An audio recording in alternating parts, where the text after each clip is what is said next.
Listen close now, and I'll spin you a yarn about a man who sought that peace, who tried to bury the thunder of his past under the steady rhythm of honest work. His name, in the small, hopeful town of Redemption Gulch, was Jedediah Stone. But the wind, sometimes, seemed to whisper another name, a name spoken low in smoky backrooms and around nervous campfires further south. Cole Quicksilver Younger, a name synonymous with flashing steel and sudden death. This is the story of how Redemption Gulch and Jedediah Stone faced the day the past refused to stay buried. The hammer fell true, striking the glowing horseshoe on the anvil with a clang that echoed through the dusty quiet of the blacksmith shop. Sweat beaded on Jedediah Stone's forehead, tracing paths through the soot that inevitably coated his face by mid-morning. He squinted, judging the curve, the heat radiating off the metal a familiar, comforting presence. 10 years. 10 years he'd worked this forge in Redemption Gulch, nestled deep in a Montana valley that felt blessedly remote, a world away from the blood-soaked plains and hard-scrabble towns where Cole Younger had carved his deadly reputation. 10 years of shaping iron instead of destinies, of building plows instead of breaking lives. 10 years of breathing air that didn't smell thick with gunpowder and fear. He plunged the shoe into the quenching tub, the hiss and steam a small explosion in the relative quiet. He liked the sounds of the forge, the roar of the bellows, the ring of hammer on steel, the sizzle of hot metal meeting water. They were honest sounds, predictable. Unlike the sudden sharp report of a Colt .45, a sound that could still, sometimes, make the muscles in his back clench and his hand instinctively twitch towards a hip that hadn't carried a tied-down holster in a decade. He set the finished shoe aside with others, wiping his brow with a forearm already slick with sweat and grime. 40 years old he was now, lines etched around his eyes by sun and worry rather than malice. The lean whipcord frame that had made Quicksilver Younger seem like a coiled spring was thicker now, hardened by the heavy labor of the forge. His hands, calloused and strong, bore the burns and scars of his trade, not the notches some men carved on their gun butts. He'd let his hair grow longer, kept it tied back neatly, unlike the shorter, wilder cut Cole Younger favored. He wore simple, sturdy work clothes, a leather apron his only armor. He'd worked hard to become Jedediah Stone, blacksmith. A quiet man, kept to himself mostly, but known for fair dealing, quality work, and a steady presence. He paid his dues, contributed to the church collection plate, nodded politely to the ladies, and shared a beer occasionally down at the Dusty Mug Saloon with Sheriff Miller or Doc Evans. He'd built a life here, a fragile edifice of peace constructed brick by painstaking brick over the foundations of a violent past. Redemption Gulch wasn't much as towns went. A single dusty street lined with a dozen or so buildings, the Mercantile, the Saloon, the Assayer's Office, Hope Springs Eternal, Doc Evans' Surgery, a small church with a hopeful steeple, the livery stable, and his own blacksmith shop anchoring one end. Ranchers and homesteaders dotted the surrounding valley, drawn by the relatively reliable creek and the decent grazing land. It was a town trying to be something better, a place where folks hoped to raise families, build futures, and maybe forget whatever hardships had driven them this far west. Sheriff Brody Miller was testament to that hope. An aging lawman, weary but decent, more inclined to settle disputes with common sense than with his sidearm, which Jed suspected hadn't been drawn in anger in years. The town's name itself felt like a prayer, a collective yearning for a fresh start. It suited Jed just fine.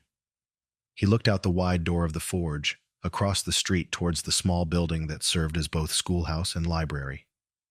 Sarah Jenkins, the schoolteacher, was just dismissing the handful of children for the day. She stood on the steps, a slight figure with warm eyes and a quiet determination about her, watching them scatter with shouts and laughter. Jed felt a familiar warmth spread through his chest, an emotion Cole Younger would have scoffed at, but one Jedediah Stone cherished. Sarah represented everything he sought in Redemption Gulch: kindness, intelligence, a belief in the future, a gentle strength. They shared quiet conversations sometimes, borrowing books from her small collection, discussing the news from the papers that arrived sporadically on the stagecoach. He knew there were whispers, speculation about the quiet blacksmith and the reserved schoolteacher. He hadn't dared to hope for more, hadn't dared to risk bringing the shadow of his past anywhere near her brightness. But the thought of her, the simple possibility of a shared future, was the anchor that held him fast to this peaceful life. A sudden movement at the far end of the street caught his eye. A lone rider, slumped low in the saddle, horse staggering with exhaustion. Strangers weren't uncommon, usually prospectors heading further into the hills or drifters looking for temporary work. But something about this rider, the way he clung to the saddle horn, the desperate urgency in the horse's gait despite its fatigue, it sent a jolt of unease through Jed, a cold prickle that felt disturbingly familiar. It was the feeling he used to get just before trouble broke loose, an instinct honed sharp by years of living on the edge. He watched, his hand stilling on the tongs he'd picked up, the rhythm of the forge suddenly forgotten. The rider pulled up in front of the dusty mug, almost falling from the saddle as he dismounted. He staggered towards the saloon doors, casting frantic glances back down the road he'd traveled, as if pursued by demons. Jed frowned. That wasn't just trail weariness. That was fear. Raw, naked fear. And fear like that out here was often contagious. He laid the tongs down slowly, his peaceful morning abruptly shadowed by a premonition as cold and hard as tempered steel. The past, he knew with a sudden, sickening certainty, had just ridden into Redemption Gulch. The man who'd stumbled into the dusty mug was named Finn. Jed knew him, though not well, and certainly not by that name here in Redemption Gulch. Finn Whiskey Reagan, they'd called him back in the day. A low-level hanger-on, mostly harmless when sober, which wasn't often, but quick with gossip and prone to panic. He'd ridden with the edges of the same circles Cole Younger had sometimes found himself tangled in down in the Arizona territory. Seeing Finn here, looking like he'd wrestled a cougar and lost, was like seeing a ghost walk out of a half-forgotten nightmare. Jed didn't go straight to the saloon. Old habits died hard. You didn't rush towards trouble. You assessed it first. He continued working, or pretended to, keeping an eye on the saloon doors, listening to the sounds of the town, the creak of a wagon, the distant lowing of cattle, the murmur of voices from the mercantile. An unnatural quiet seemed to have fallen since Finn's arrival, as if the town itself was holding its breath. Sheriff Miller ambled out of his office, adjusting his hat, glanced towards the saloon and Finn's exhausted horse, then scratched his chin thoughtfully before heading inside. Jed waited. He banked the forge fire slightly, the physical act giving him something to focus on, trying to quell the rising tide of anxiety within him. Why was Finn here?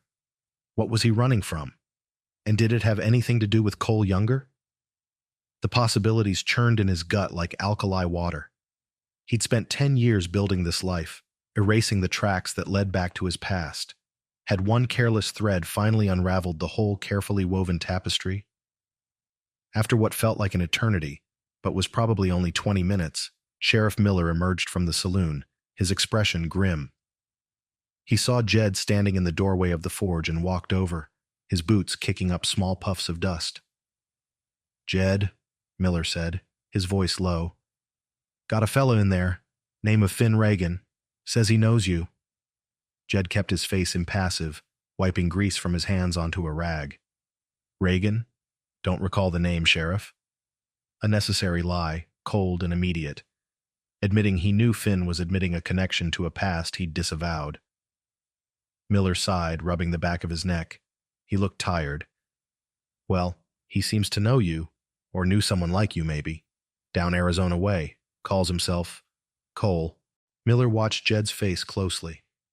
Jed met his gaze steadily, hoping the sudden chill that ran down his spine didn't show. "Cole?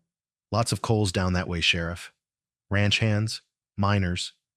He shrugged, turning back towards the forge as if dismissing it. "What's got him spooked?" "Says he's running," Miller said, ignoring Jed's deflection. "Running hard. From Marcus Thorne." Jed froze, his hand halfway to picking up the hammer. Marcus Thorne. The name struck him like a physical blow, conjuring images he'd fought for a decade to suppress. Cold, calculating eyes, a cruel twist to the lips, the smell of cigar smoke and blood. Thorne was the architect of the life Cole Younger had fled, the ruthless leader of the gang Jed had finally broken with after a robbery went too far, leaving innocent people dead. Thorne wasn't a man who forgave betrayal. He wasn't a man who forgot. Thorne, Jed repeated, keeping his voice level with enormous effort. Heard the name. Nasty reputation. More than nasty, Miller said grimly. Reagan claims Thorne's cleaned out half a dozen banks and stagecoaches across 3 territories since his old right-hand man disappeared on him years back. He paused, letting the implication hang in the air. Reagan says Thorne's been looking for that man ever since. Swore he'd hunt him down, make him pay for walking out, for taking something that belonged to Thorne. Jed felt a cold sweat break out despite the heat of the forge. Took something? He hadn't taken anything material. He'd just left. Refused to be part of the escalating violence, the needless killing. But Thorne saw loyalty as ownership. Walking away was theft, an insult punishable by death. And Reagan thinks Thorne's heading this way? Jed asked, forcing himself to turn back, meet Miller's searching gaze. Reagan thinks Thorne knows, Miller said quietly. Knows who he's looking for is settled, peaceful-like, maybe even here. The blood drained from Jed's face. Knows? How could Thorne possibly know? He'd covered his tracks meticulously, changed his name, appearance, vanished into the vastness of the West. He's scared spitless, Miller continued. Says Thorne and his boys ain't far behind him. Says Thorne ain't just looking for revenge. Heard him talking about this valley. About the water rights, the timber. Heard him saying it'd make a fine headquarters once it was cleared out. Cleared out. Jed knew what that meant in Thorne's vocabulary. Fire, bullets, terror. Not just him. The whole town. Sarah, Doc, the children, everyone. His carefully constructed peace was not just threatened, it was a liability, drawing a predator towards the unsuspecting flock. What did you tell him? Jed asked, his voice hoarse. Told him to sober up, get some rest, Miller said. Locked him in a cell for his own protection mostly. He's half crazed with fear and cheap whiskey. He looked at Jed hard. Jed, this fella Reagan. He described the man Thorne's looking for. Said he was fast, deadly with a Colt, good with horses, strong. Worked iron sometimes, fixin' gear. He paused. Sounds a bit like you, Jed, if you squint. Jed held his breath. This was it. The moment his past caught up, the moment Sheriff Miller, a decent man he respected, put the pieces together. Sheriff, Jed began, ready to deny, deflect, do whatever it took. But Miller raised a hand, cutting him off. His eyes were weary but held a surprising shrewdness. Look, Jed, you've been here 10 years. You're a good blacksmith, a good neighbor. You keep the peace. What you did or didn't do before you rode into Redemption Gulch, maybe it ain't my business, long as it stays buried.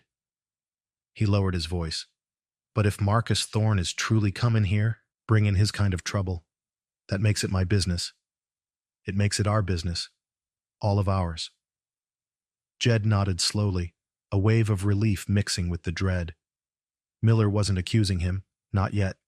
He was warning him, and asking for help in his own way.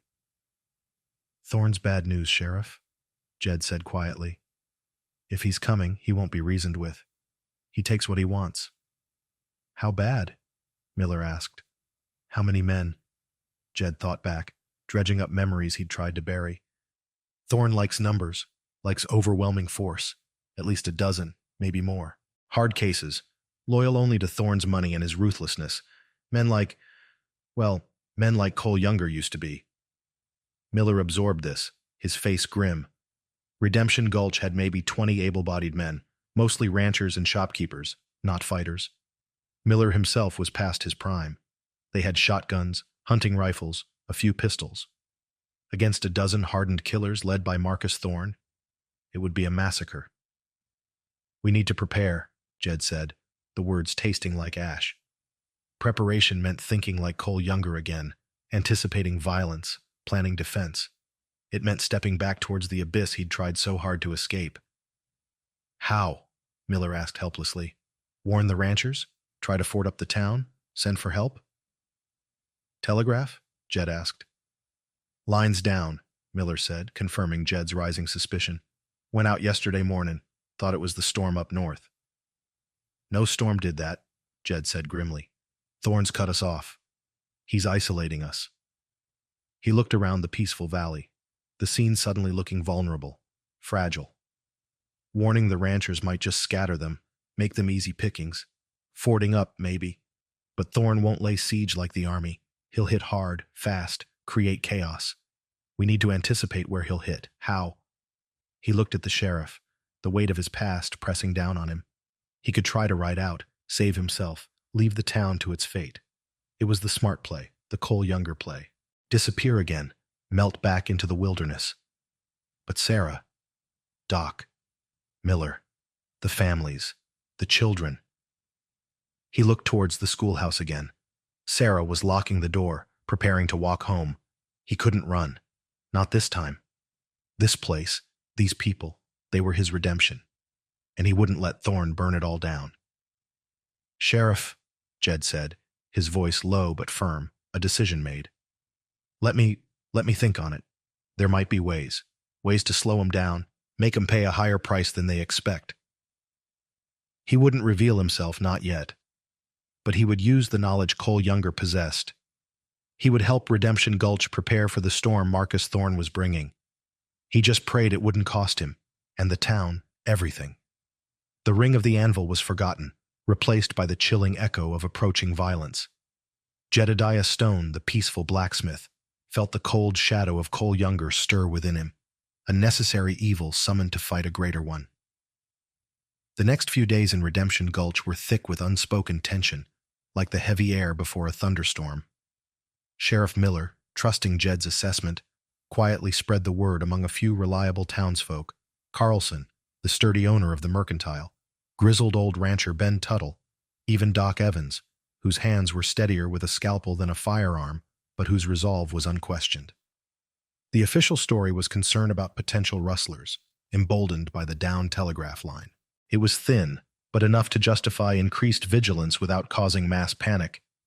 Men started carrying rifles more openly, checking their ammunition, keeping a closer watch on the valley entrances. Jed worked tirelessly, but his focus wasn't just on the forge. His mind raced, analyzing the town's layout, its strengths, its weaknesses, through the cold, calculating eyes of Cole Younger. Redemption Gulch sat in a relatively open valley, approachable from the north and south along the main creek trail. The buildings offered some cover, but were mostly flimsy wooden structures, easily burned. The blacksmith shop, built partially of stone, and the mercantile with its thick sod roof offered the best defensive positions. The creek itself, running behind the main street, could be an obstacle or a flanking route. He spoke with Miller in hushed tones late at night in the back room of the sheriff's office, sketching crude maps on scrap paper by the light of a flickering oil lamp. Thorne won't likely ride straight in, not if he suspects resistance, Jed advised. He'll probe first, send a couple of men to test the waters, maybe try to start a fire as a diversion, hit the bank or the mercantile while everyone's distracted. The bank? Miller frowned. We ain't got much of a bank. Just Henderson's safe in the back of the land office. Doesn't matter how much is in it, Jed countered. It's a symbol. And Henderson. Jed paused. Arthur Henderson, the town's self-appointed banker and land agent, always seemed a bit too smooth, too eager for profit. Keep an eye on Henderson. Men like Thorne often find allies in unexpected places, men motivated by greed. Jed suggested subtle preparations, reinforcing back doors and windows on key buildings, placing barrels of water strategically, ostensibly for fire risk, but useful for dousing flames set by attackers, clearing brush away from the edges of town to reduce cover for anyone sneaking up. He also suggested Tuttle and a couple of his ranch hands set up hidden observation posts on the ridges overlooking the valley entrances, ready to fire warning shots if a large group approached. All the while, Jed wrestled with his own demons. Every tactical thought, every assessment of potential violence, felt like a betrayal of the peace he'd cultivated. He saw the worry in Sarah Jenkins's eyes as she observed the quiet preparations, the men carrying rifles, the hushed conversations that stopped abruptly when she approached. She tried to talk to him one evening, stopping by the forge as he was closing up. "Jedediah," she began, her voice soft, concern etched on her face. "Is everything all right? People seem on edge." Sheriff Miller looks worried sick. He wanted to tell her, to confide in her, but how could he explain the monster he used to be, the danger he had inadvertently drawn to their doorstep? "Just precautions, Sarah," he mumbled, avoiding her gaze, busying himself with banking the fire. "Telegraph line down. Talk of rustlers. Sheriff thinks it's wise to be careful." She looked unconvinced. "It feels like more than rustlers." She stepped closer, her presence a warmth that both comforted and terrified him. "Jed, if there's trouble, real trouble, you know folks look to you, not just for fixing things, but you have a steadiness about you." Her faith in him, in Jedediah Stone, the steady blacksmith, was like a knife twisting in his gut. If she knew the truth. "I'll do what I can to help, Sarah," he said, his voice rough. "We all will." He couldn't meet her eyes, afraid she'd see the shadow of Cole Younger lurking there. She lingered a moment longer, then sighed softly and left, leaving Jed alone with the growing darkness, both outside and within. The first probe came 3 days after Finn Reagan's arrival. 2 riders, rough-looking men Jed didn't recognize but who carried themselves with the swagger of hired guns, trotted into town mid-afternoon. They made a show of watering their horses at the trough outside the livery, their eyes constantly scanning the street, lingering on the mercantile, the sheriff's office, the blacksmith shop. They sauntered into the dusty mug. Jed, alerted by a prearranged signal from the livery owner, watched from the shadows of his forge. Sheriff Miller intercepted them inside the saloon. Jed couldn't hear the conversation, but he saw Miller's calm, steady posture, the way the 2 strangers shifted uneasily, their bluster seemingly deflating under the quiet authority of the aging lawman. After a few minutes they emerged, mounted up, and rode slowly out of town, heading back the way they came. "Just passing through," they claimed. Miller reported to Jed later. "Looking for work. Didn't like the quiet, I reckon." "They weren't looking for work," Jed said grimly. "They were scouting, reporting back to Thorne, letting him know the town's alert, maybe." "So what now?" Miller asked. "Now Thorne knows a direct assault might be costly," Jed mused. "He might try something else. A siege? No, not his style. He wants this valley, its resources. He might try to negotiate." "Negotiate?" Miller scoffed. "Thorne?" "Not a real negotiation," Jed clarified. "An ultimatum, delivered with force. He'll want something first, something to show his power, break our will." He thought of Finn Reagan, locked away, half mad with fear in the town's single jail cell. He might want Reagan back, or maybe he'll demand the man he's really hunting. The unspoken name hung between them, Cole Younger, Jedediah Stone. The next day the tension ratcheted higher. Ben Tuttle rode in from his ridgetop post, his face grim. "Riders, Sheriff, maybe 15-20 of them, made camp down valley about 5 miles out, setting in like they planned to stay a while, heavily armed." Thorne had arrived. He wasn't rushing in, but he wasn't leaving either. He was applying pressure, letting the town sweat, letting fear do his work for him. That evening, as dusk settled, casting long, ominous shadows down the street, 4 riders detached from Thorne's main camp and approached the town. They stopped well out of rifle range, one of them carrying a white flag, a mockery of truce. Sheriff Miller, flanked by Jed, who stayed slightly back, trying to remain inconspicuous, and Ben Tuttle walked out to meet them halfway. Jed recognized the lead rider instantly, despite the years. Caleb Grimm Hansen, Thorne's top lieutenant, a man utterly devoid of conscience, ruthlessly efficient. Seeing Hansen confirmed Jed's worst fears. Thorne was serious. "Sheriff Miller," Hansen called out, his voice flat and cold, carrying easily in the still air. His eyes flickered past Miller, trying to get a look at Jed, a flicker of recognition, or perhaps just curiosity in their depths. "Marcus Thorne sends his greetings. He understands you're holding a man belonging to him, Finn Reagan." "Reagan sought my protection, Hansen," Miller replied steadily. "He's in my custody." Thorne wants him back, Hansen stated simply. And he wants the other one, the one Reagan was slobbering about, the one who owes Mr. Thorne a debt. Hansen's eyes fixed on Jed now, a slow, predatory smile spreading across his face. Well, well, looky here. Jedediah Stone, the blacksmith. Or should I call you Cole? Fancy meeting you here. Thorne's going to be mighty pleased. The world stopped. The carefully constructed identity of Jedediah Stone shattered like cheap glass. The townsfolk who had gathered nervously behind Miller gasped. Whispers broke out. Eyes turned towards Jed, shocked, accusing, fearful. Sarah Jenkins, standing near the front of the crowd, stared at him, her face pale, her eyes wide with disbelief and hurt. Jed felt stripped bare, exposed under the weight of 100 pairs of eyes. 10 years of peace, 10 years of building trust, gone in an instant. He saw the fear morph into anger on some faces. He was the reason Thorne was here. He was the danger. So, Hansen continued, clearly enjoying the moment, the confirmation solidifying in his mind. Here's Thorne's offer. Simple. Hand over Reagan, and hand over Cole Younger. Do that, and Thorne might just ride on through. Leave your pathetic little town in peace. Refuse. Hansen let the pause hang heavy. Refuse, and Thorne guarantees he'll burn this valley to the ground, starting with this town. You got 24 hours to decide. Reagan, and Younger, or the torch. Hansen didn't wait for an answer. He smirked at Jed one last time, wheeled his horse around, and rode back towards Thorne's camp with his men, leaving behind a town reeling from the revelation and paralyzed by the ultimatum. Sheriff Miller turned slowly, his face unreadable, and looked at Jed. The crowd murmured, shifting, some glaring openly at the man they thought they knew. Jed or Cole? Miller asked quietly, the question heavy with the weight of potential betrayal. Jed met his gaze, the shame burning, but his voice steady.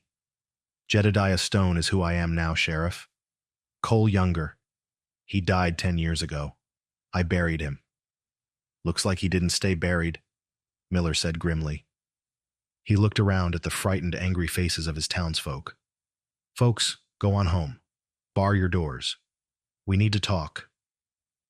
The crowd dispersed slowly, casting fearful, resentful glances back at Jed. Sarah lingered, her eyes searching his face, filled with confusion and a pain that cut him deeper than any bullet could have. Then, she too turned and walked away, leaving Jed standing alone in the dusty street, the weight of his past crushing down on him, the future of Redemption Gulch hanging precariously in the balance, and his own carefully crafted redemption seemingly turning to ashes. Thorne hadn't even fired a shot yet, but he'd already struck a devastating blow, turning the town against the one man who might have the skills to save it. The meeting in the sheriff's office that night was heavy with fear and recrimination. Miller, Doc Evans, Carlson the mercantile owner, Ben Tuttle, and a few other leading citizens gathered around the scarred wooden table. Jed stood near the door, feeling like an outcast, the target of uneasy glances and outright hostility. It's his fault! Eli Perkins, the nervous assayer, burst out, pointing a trembling finger at Jed. He brought this down on us. Thorne wouldn't be here if it wasn't for him. Hand him over, I say. Give Thorne what he wants. And Reagan? Miller asked quietly.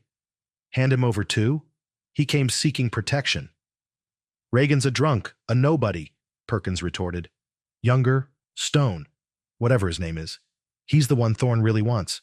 Sacrifice one man to save the town. It's the only sensible thing. Sacrifice? Doc Evans spoke up, his voice surprisingly firm. We sacrificed Jedediah, a man who's been a decent neighbor for 10 years, to a butcher like Thorne? On the word of a man like Hansen? What kind of town does that make us? A living town, Perkins shot back, instead of a graveyard. And you think Thorne will just keep his word? Ben Tuttle growled, leaning forward. You think men like that honor agreements? Hand over Jed, maybe they'll let us live. Or maybe they'll just take him, then take Reagan, then take everything else anyway because they know we got no spine. Tuttle's right, Jed spoke, his voice low, drawing all eyes. Thorne doesn't negotiate, he conquers. Giving him what he wants won't satisfy him. It'll just show weakness, make us an easier target. He wants this valley. I'm just the excuse. Easy for you to say, Perkins sneered. It ain't your family thorns threatening to burn out. Isn't it? Jed countered, his gaze sweeping over the hostile faces. I've lived here 10 years. This is my home. These are my neighbors. Thorn threatens all of us. He looked directly at Miller. Sheriff, you know Thorn won't stop. Handing me over buys you nothing, maybe a slightly slower death. Miller sighed, running a hand over his weary face. So what do you suggest, Jed? Or should I say Cole? What would Cole Younger do? The question hung in the air. Jed felt the old instincts surge: calculation, survival, ruthlessness. Cole Younger would tell them to cut their losses, hand him over, hope for the best. Or he'd slip away in the night, save himself. But Jedediah Stone couldn't do that. Cole Younger would run, Jed admitted quietly, or use you all as shields. But Jedediah Stone, he suggests we fight. Fight? Perkins scoffed. With what? We're shopkeepers and ranchers, not gunfighters. We have the advantage of terrain, Jed argued, stepping towards the table, towards the maps they'd looked at earlier. We know this town, they don't. We can make it difficult, costly. Thorn wants an easy victory. If we make him bleed for every inch, maybe he decides the prize isn't worth the price. Make him bleed, Doc Evans murmured. That means people getting hurt, Jed. Killed. People will get killed anyway if Thorn gets his way, Jed said bluntly. At least this way we fight for our homes, for each other. On our feet, not on our knees. He outlined a desperate plan, born from Cole Younger's tactical mind, but tempered by Jedediah Stone's desire to protect, not just destroy. They couldn't match Thorn's numbers or firepower head-on, but they could use the town itself as a weapon. Barricades at the ends of the street, hidden rifle positions in the upper floors of the mercantile and the blacksmith shop, false fronts rigged to collapse. Maybe even use his blacksmithing skills. Explosives. No, too risky, too indiscriminate. But fire, controlled fire. We can channel them, Jed explained, pointing at the map. Leave the main street open, make it look like the obvious approach, but set up crossfires from the buildings. Make the street a killing ground. We hit them hard when they commit, then fall back to secondary positions if we have to. It was a grim strategy, turning their peaceful town into a battlefield. The men around the table looked horrified, but also saw the cold logic. It was a long shot, a desperate gamble, but it was something. Doing nothing meant certain destruction. And you? Miller asked Jed directly. You willing to lead this? Use those skills you seem so keen to forget? Jed took a deep breath. This was the price of staying, the cost of redemption. He had to embrace the part of himself he despised in order to protect the life he cherished. I'll do what needs to be done, Sheriff, he said quietly. I know how men like Thorn think. I know how to fight them. What about Reagan? Doc Evans asked. We still have him locked up. Keep him there, Jed decided. He's a pawn. Thorn might use him as an excuse, but he's not the reason Thorn's here. The meeting broke up, a grim consensus reached. They would fight. Under the guidance of the man they now knew as Cole Younger, the ex-gunslinger, they would turn Redemption Gulch into a fortress. As the men filed out, their faces grim but resolute, Miller clapped Jed on the shoulder. You do this, Jed, he said quietly. You help save this town. Maybe folks will remember Jedediah Stone, the blacksmith, more than Cole Younger. Jed hoped he was right. But as he walked out into the dark, silent street, he saw Sarah Jenkins standing near the schoolhouse, waiting. She approached him, her face pale in the moonlight, her eyes searching his. Is it true, Jedediah? She asked, her voice trembling slightly. Everything they're saying? Cole Younger? He couldn't lie to her. Not now. Yes, Sarah, he admitted, the words feeling like stones in his mouth. That was who I was, a long time ago. A killer? She whispered, recoiling slightly. I did things I'm not proud of, he said, his voice low. Things I've spent 10 years trying to atone for. Running with Thorn, it changes a man, or reveals what's already inside. He looked at her pleadingly. But the man you know, the blacksmith, that's who I've tried to be. That's who I am now. She searched his face, her expression torn between fear, disillusionment, and something else. Maybe a flicker of the trust she'd had in him before. And now? She asked. You're going to fight them? Become him? Again? I have to, Jed said simply. To protect this town. To protect you. She didn't answer immediately, just looked at him, a silent battle raging in her eyes. Then she reached out hesitantly and touched his arm. Be careful, Jedediah, she whispered. Don't lose yourself in the fight.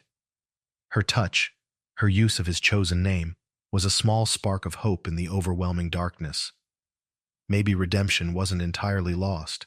Maybe it could be earned, even now. He nodded, unable to speak, then turned and walked towards his forge, the place where he shaped iron, now tasked with shaping a desperate defense against the ghosts of his own making. The next 24 hours would decide the fate of Redemption Gulch, and whether Jedediah Stone could truly bury Cole Younger for good. The hours leading up to Thorne's deadline were a blur of frantic activity and gnawing tension.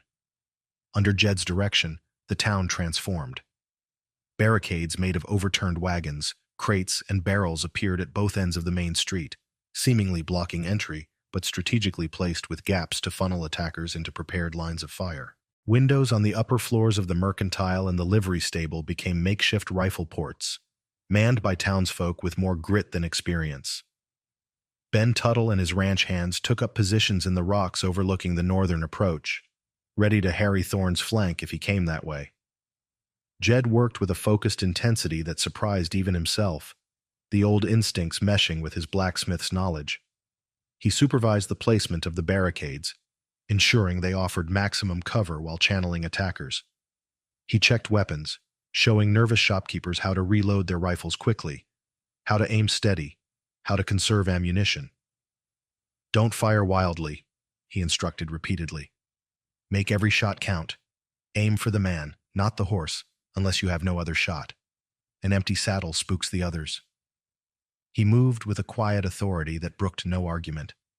The initial resentment and fear the townsfolk felt towards Cole Younger seemed to be slowly replaced by a grudging respect for Jedediah Stone's competence, his calm demeanor in the face of overwhelming odds. He was their only hope, and they knew it. Doc Evans set up a makeshift infirmary in the back room of the mercantile, laying out bandages, carbolic acid, and his surgical tools, his face grim but determined.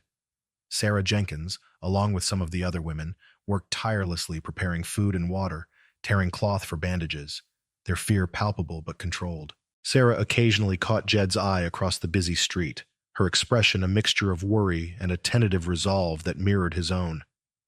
She hadn't run from the truth. She was standing with her town, with him.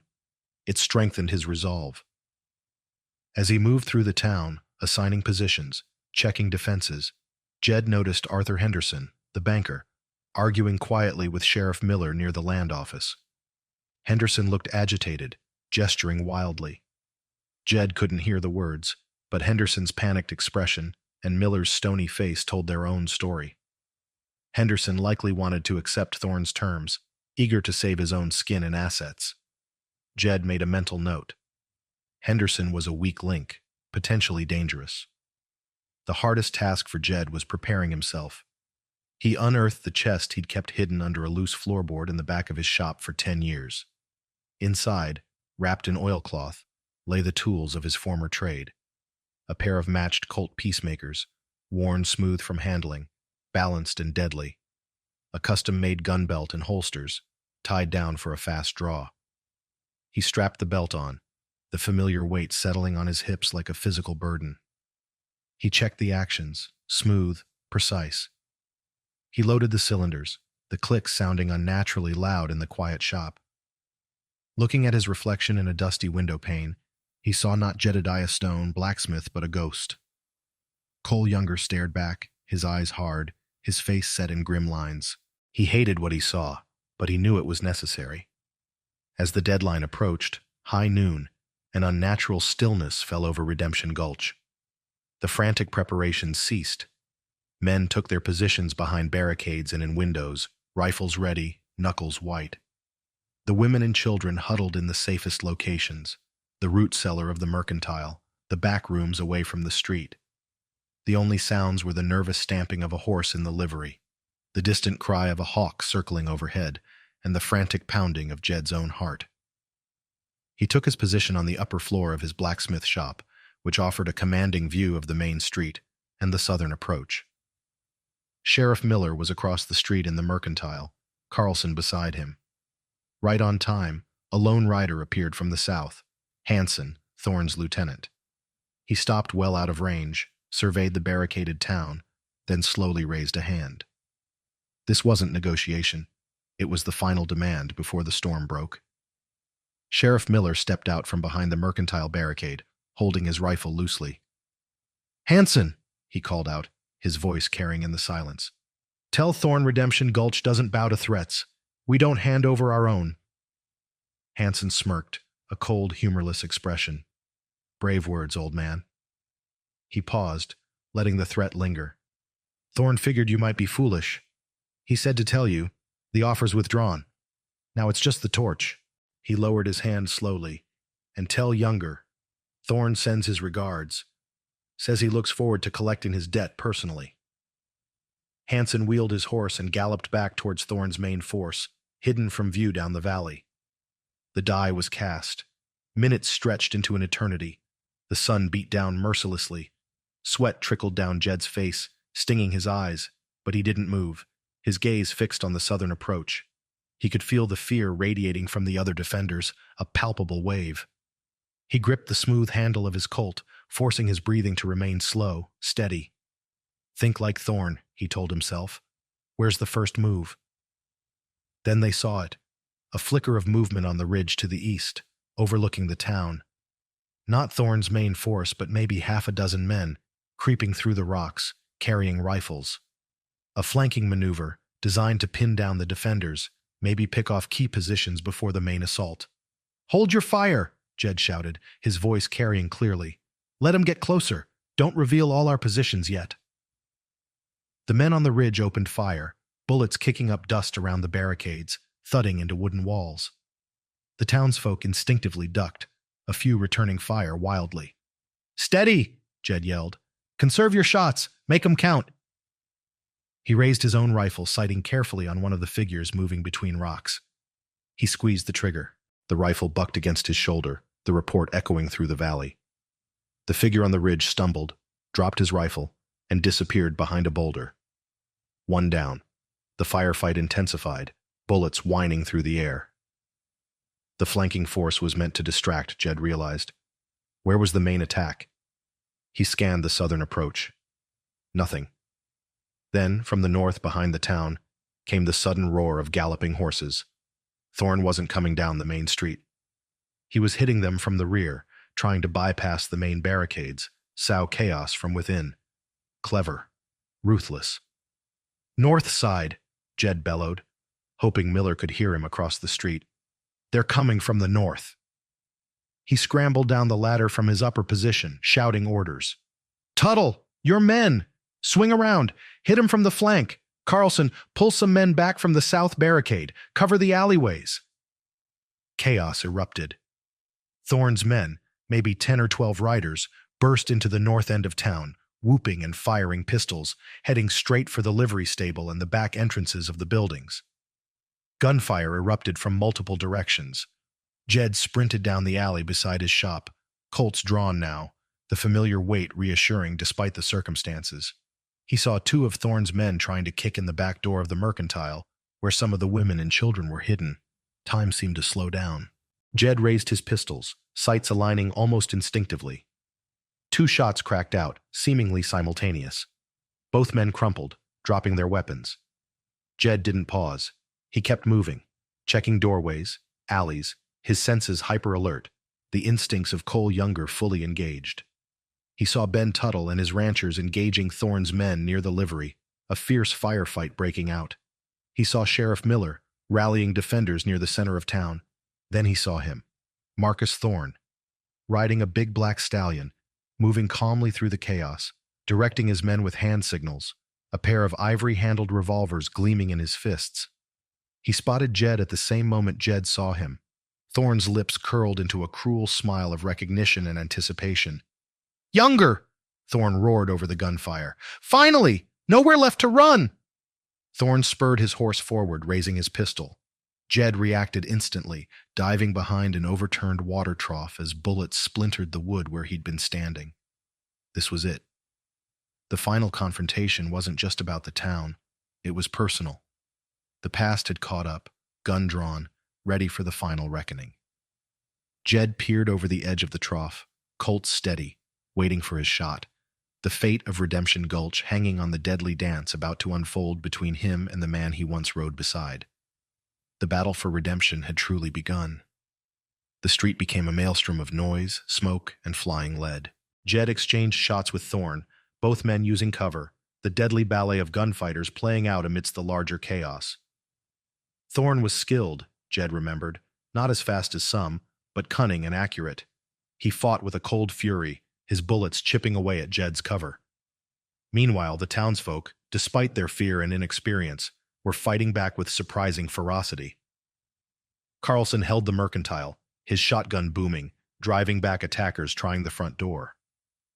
Tuttle and his ranchers, using their knowledge of flanking maneuvers learned from hunting, were putting pressure on Thorne's men near the livery. Sheriff Miller, though older, moved with steady courage, directing fire, reloading for a nervous shopkeeper, firing his own rifle with deliberation. Jed knew they couldn't sustain this for long. Thorne's men were professionals, hardened killers.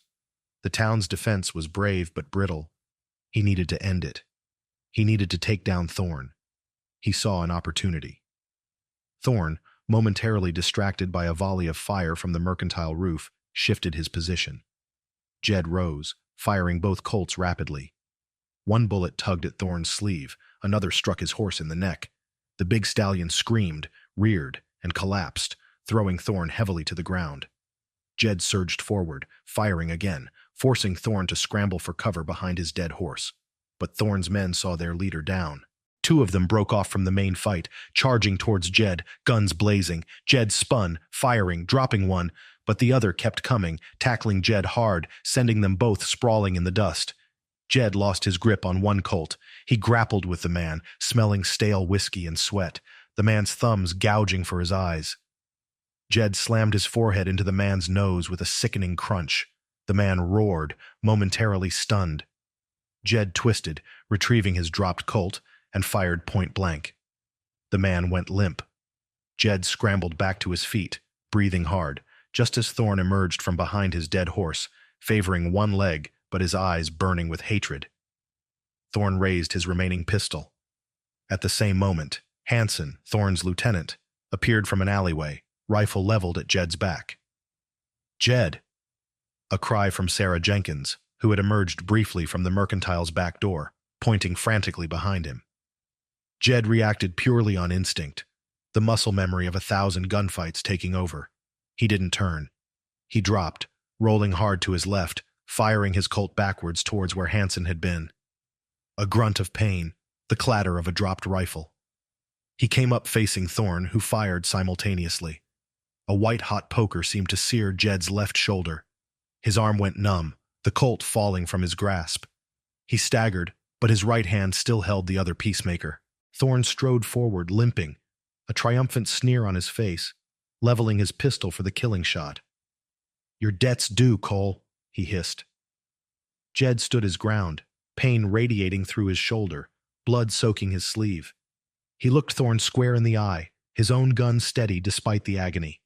This wasn't Cole Younger facing his old boss. This was Jedediah Stone, defending his home. "Redemption Gulch collects its own debts, Thorne," Jed gritted out. He fired. Once. Thorne jerked back as if punched, his eyes wide with disbelief. A dark stain blossomed on his chest. He looked down at it, then back at Jed, a puzzled expression on his face. He opened his mouth to speak, but only a choked gurgle emerged. His pistol slipped from his fingers. He took one stumbling step backward, then collapsed in the dust, motionless. Silence fell, abrupt and deafening, broken only by the whimpering of a wounded man somewhere nearby. and the crackle of flames from the livery stable, which had caught fire during the fighting. Thorne's remaining men, seeing their leader dead and Hanson apparently wounded or dead, lost their nerve. Some threw down their guns, raising their hands. Others scrambled for their horses, fleeing back down the valley the way they came. The battle was over. Jed stood swaying, his right hand still gripping the Colt, smoke curling from the barrel. The adrenaline drained away, leaving behind exhaustion and agonizing pain.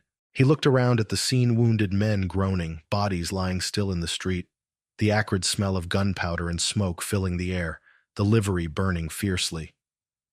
Victory, but at a terrible cost.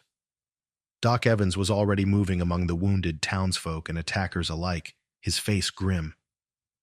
Sheriff Miller walked towards Jed, his rifle held loosely, surveying the damage. He stopped in front of Jed, looking at the dead body of Marcus Thorne, then at Jed's bleeding shoulder. "Jedediah," Miller said, his voice rough with emotion and fatigue. "You did it. You saved us." Sarah ran towards him then, her face streaked with soot and tears, ignoring the bodies, the danger. She reached him, her hands hovering over his wounded shoulder. "Jedediah, you're hurt." It's all right, Sarah," Jed managed, gritting his teeth against the pain.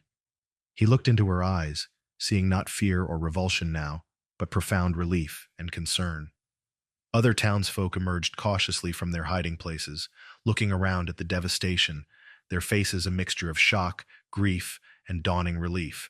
They saw Thorne dead, his men captured or fled. They saw Jedediah Stone, wounded but standing, the man who had faced down his past and saved their town. The hostility was gone, replaced by awe and a quiet, dawning gratitude.